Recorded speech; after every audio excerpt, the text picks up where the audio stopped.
할렐루야! 하나님이 우리와 함께 하십니다. 오늘 하루도 복된 하루가 될 것입니다. 성령께서 우리 삶을 인도하시고 하나님의 은총과 그 기름 부으심의 길로 인도하실 것입니다. 함께 믿음으로 기도하고 말씀 가운데 거하는 이 아침 되길 원합니다. 2월 2일 목요일 아침 예배 성삼위 하나님께 올려드립니다. 오늘 하나님의 말씀은 마태복음 12장 31절부터 37절까지입니다. 마태복음 12장 31절부터 37절까지입니다. 그러므로 내가 너희에게 이르노니 사람에 대한 모든 죄와 모독은 사하심을 얻되 성령을 모독하는 것은 사하심을 얻지 못하겠고 또 누구든지 말로 인자를 거역하면 사하심을 얻되 누구든지 말로 성령을 거역하면 이 세상과 오는 세상에서도 사하심을 얻지 못하리라. 나무도 좋고 열매도 좋다 하든지 나무도 좋지 않고 열매도 좋지 않다 하든지 하라. 그 열매로 나무를 아느니라. 독사의 자식들아, 너희는 악하니 어떻게 선한 말을 할 수 있느냐? 이는 마음에 가득한 것을 입으로 말함이라. 선한 사람은 그 쌓은 선에서 선한 것을 내고 악한 사람은 그 쌓은 악에서 악한 것을 내느니라. 내가 너희에게 이르노니 사람이 무슨 무익한 말을 하든지 심판날에 이에 대하여 신문을 받으리니 내 말로 의롭다함을 받고 내 말로 정죄함을 받으리라. 아멘. 하나님의 말씀입니다. 예수님은 사람에 대한 모든 죄와 모독은 사하심을 얻지만 성령을 모독하는 것은 사하심을 얻지 못한다라고 분명하게 말씀하십니다.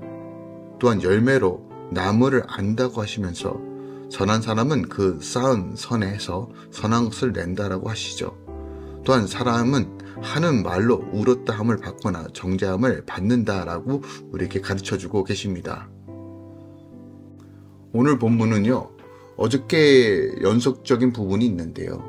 특히 바알세불 논쟁, 즉 예수님의 치유 사건을 바알세불, 곧 사단의 힘에 빌어 행하는 사악한 것으로 규정하고 있는 이 바리새인들을 향하여 예수님께서 분명하게 경고하시는 말씀이 기록되어 있어요.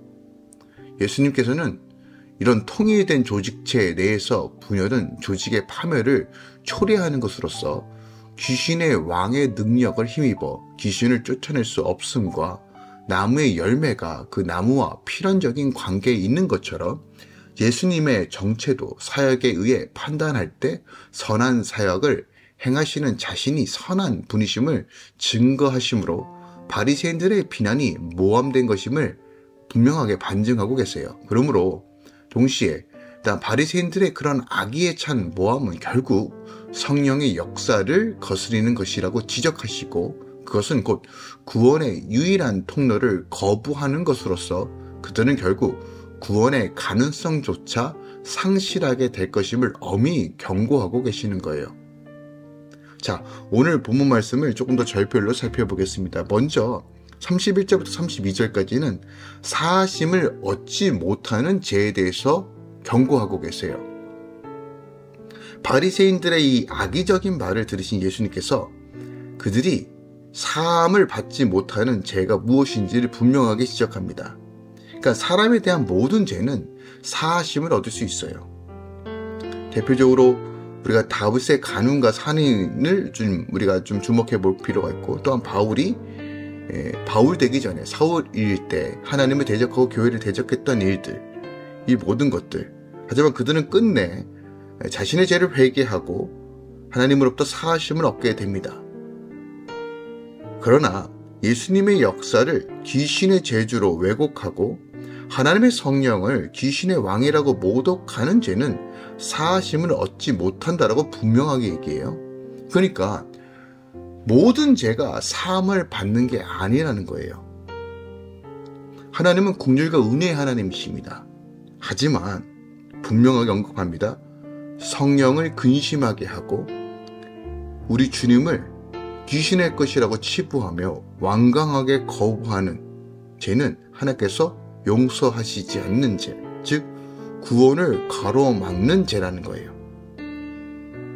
그러므로 우리가 분명하게 이 사실을 기억해야 됩니다. 다시 말씀드립니다.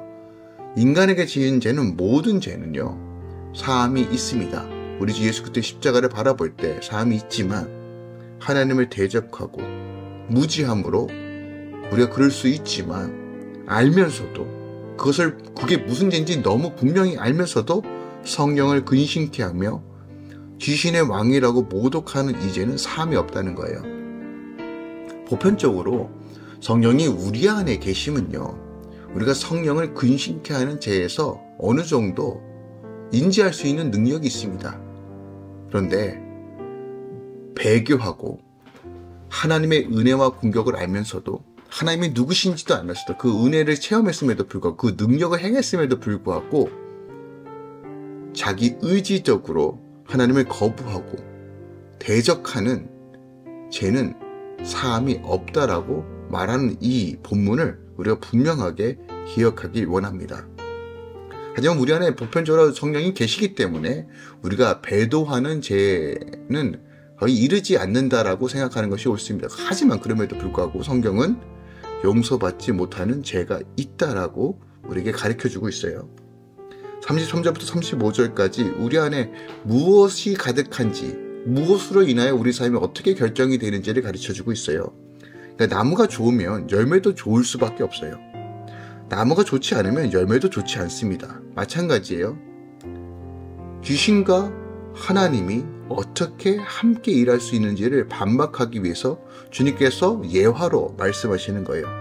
그러니까 예수를 믿어 성령으로 거듭난 자는 우리가 죄를 인지할 수 있는 감각이 생기고 또한 성령의 은혜로 인하여 회개함으로 성령의 열매를 맺을 수 있게 됩니다. 하지만 예수를 믿지 않는 자는 겉으로는 착해 보여도 회개의 열매가 아닌 자기 의의 열매를 맺을 수밖에 없다는 것을 가르쳐주고 계시는 거예요. 그러니까 선한 말을 하려면 먼저 내 마음에 가득한 악을 보고 회개함으로써 내 안에 하나님의 생명으로 채울 때만이 우리 안에 선한 말이 나간다는 것이에요. 또한 내가 그 누구보다도 가장 죄인 중에 괴수라는 것을 깨닫고 늘 하나님 앞에 회개함으로써 주의 긍휼을 구하며 나아가는 삶을 사는 것이 바로 의를 쌓는 것이라고 말하는 거 있는 것입니다. 그러므로 우리 안에 내면이 무엇으로 채울 것인가? 거룩한 성령과 말씀과 성령의 능력과 은혜로 채울 것을 늘 사모함으로 나아가는 것, 늘 회개를 구하며 회개적 삶을 구현해 나는 것이 바로 성도의 삶이라는 것이에요. 36절부터 37절까지 이제 말의 힘에 대해서 말하고 있습니다. 예수를 믿지 않으면 길과 진리와 생명을 모르게 무익한 말, 곧 생명과는 관계없는 말을 하게 돼요. 따라서 예수님의 역사를 귀신의 장난이라고 하는 이 바리새인들의 말은 엄중한 심판을 받아야만 합니다. 예수님을 믿어 자기의 죄를 깨닫고 하나님의 구원을 알게 된 자는 옳고 그름의 말이 아니라 생명과 구원의 말을 쓸 수밖에 없어요. 그래서 정죄와 판단이 아니라 나조차 구원해 주신 그 사랑과 은혜를 힘입어 내가 구원과 생명을 말하는 자로서 거듭날 수밖에 없다는 거예요. 그러므로 하나님을 가까이 하고 생명에 거하길 사모하십시오. 주님께서 우리 입술 가운데 하나님의 구원을 노래하며 증거할 수 있도록 인도해 주신다는 것이죠. 자, 그렇다면 오늘 본문 말씀을 통해서 우리가 더 깊이 묵상해야 될 것이 무엇이 있을까요? 기억합시다. 우리는 열매로서 분명하게 드러나야 한다는 거예요. 33절에 보니까요, 예수님께서 바리새인들에게 당신들의 사역의 열매를 보고 그들의 정체성을 판단하라고 말해요. 자, 좋은 나무는 결코 나쁜 열매를 맺을 수 없고 나쁜 나무는 결코 좋은 열매를 맺을 수 없어요. 그러니까 좋은 나무에서 좋은 열매가 나고 나쁜 나무에서 나쁜 열매가 맺어요. 그리스도께서는 그 삶을 통해서 어떤 열매를 세상에 맺으셨어요? 주님께서 맺으신 열매는 다 생명과 의의 열매들입니다. 죄인들을 의인들로 만드셨고 철한 자들을 귀한 자들로 만드셨으며 약하고 병든 자들을 고치시고 온전한 이들로 만드셨어요. 또한 자신의 몸을 내어주셔서 구원의 길을 여셨으며 삶 가운데 생명의 열매, 구원의 열매를 맺을 수 있도록 인도하셨다는 거예요. 주님께서는 분명히 좋은 나무이십니다. 그리고 참으로 그 좋은 나무에 붙어 있는 것이 바로 생명을 누리는 삶이라는 거예요. 이것이 포도나무의 비유죠. 우리의 삶은요, 어떤 행위를 넘어서 하나님과 가까이 함으로써 내 삶 가운데 하나님의 의와 생명이 드러나길 삼으십시오. 교회라는 이 공동체 안에서 우리 안에 하나님의 거룩한 열매들이 온전히 맺어져야 됩니다. 요한복음 12장 24절에 진실로 진실로 너희에게 이르노니 하늘의 밀이 땅에 떨어져 죽지 아니하면 하늘이 그대로 있고 죽으면 많은 열매를 맺는다고 말해요. 이 말에 진리가 무엇입니까? 우리가 그리스도와 함께 죽고 사는 것, 이것이 교회의 부르심이고 내가 그리스도와 함께 걸어갈 때만이 생명이 드러난다는 것이에요. 교회라는 주님의 이름으로 모인 이 공동체가 하나님의 나라의 풍성한 열매를 맺고 흘려보내는 것이 우리의 부르심이고 우리는 그것을 위해 날마다 거룩과 성별된 삶을 통해서 온전히 주의 생명만 드러날 수 있도록 애쓰는 삶, 이것이 바로 우리의 부르심이라는 것입니다. 하나님의 나라는 심고 거둠의 원리입니다. 우리가 늘 의를 심고 생명을 심고 진정으로 하나님만 바라보는 삶을 통해서 믿음으로 나아갈 때 하나님은 우리 삶 가운데 의의 열매를 맺게 해주실 것입니다. 우리의 가정 가운데 의의 열매를 맺게 해주실 것입니다. 우리 직장과 사업터에 의의 열매를 맺게 해주실 것입니다.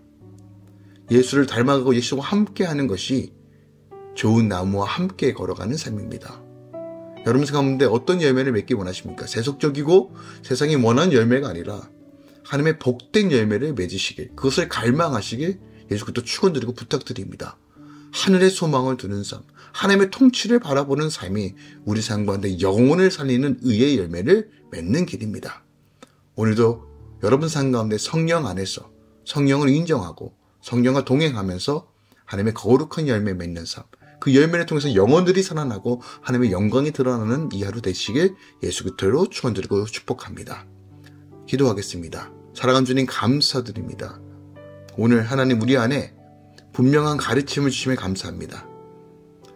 성령을 부정하고 하나님의 능력을 부정하고 또한 하나님의 것을 귀신의 것이라고 치부했던 다린시 바리새인들에게 사함이 없다고 분명하게 경고하시는 이 장면을 통해서 다시 한번 우리 안에 경각심으로 죄를 미워하고 하나님을 온전히 사랑하는 삶을 선택할 수 있도록 역사하소서. 더 나아가 늘 하나님과 붙어 다니며 예수 안에서 의의 열매를 맺을 수 있는 영광을 허락하소서.